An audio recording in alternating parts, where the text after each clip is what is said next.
All right, so for B series with ARP head studs, with the ARP lube, I like to do 25, 50, and then 80 foot-pounds. For the actual studs themselves, I just screw them down so they're snug, and then I give them a wrist turn. You know, I think 7 pounds is what some people like to do it at, but that's just how I've always done it. This is what the ARP lube looks like. You can get it on eBay for like 10 bucks for a big bottle of it. Also, if you're doing like an LS Vtec, make sure you don't forget your dowel pins, your 2 dowel pins at the front of the motor. For my head gasket, I go with Cometic. I've always ran these. There's the part number right there for the LS Vtec. This one is 81.5 millimeters because this block's been bored 20 over. For my head gaskets, I love to use this Vtec right here, this copper spray gasket right here. It really helps keep a good seal. And even though some people think you don't need it, you know, you got a deck block and the head's resurfaced, I always use this. I mean, I've never had any leaks. I've never had a head gasket leak in my life, and I've always used this stuff. So, yeah, I recommend it. Now, on the head gaskets right here, you'll see there's an up, or it says up right there. Right here.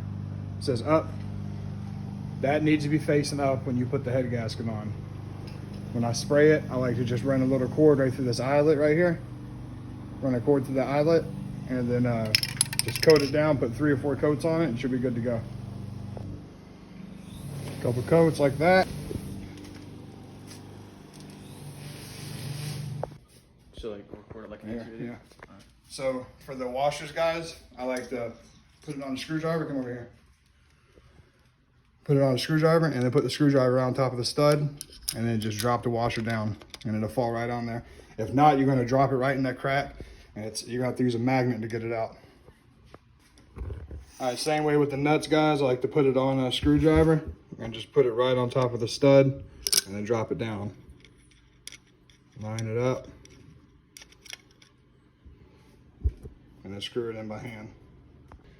All right, guys, there it is. Remember 25, 50, and 80. Just Google the torque sequence. It'll show you which one to start with, 1, 2, 3. It's like a star pattern.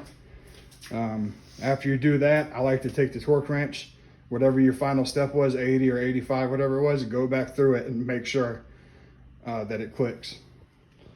There she is. One step closer. And a rat boy. That's how she'll look.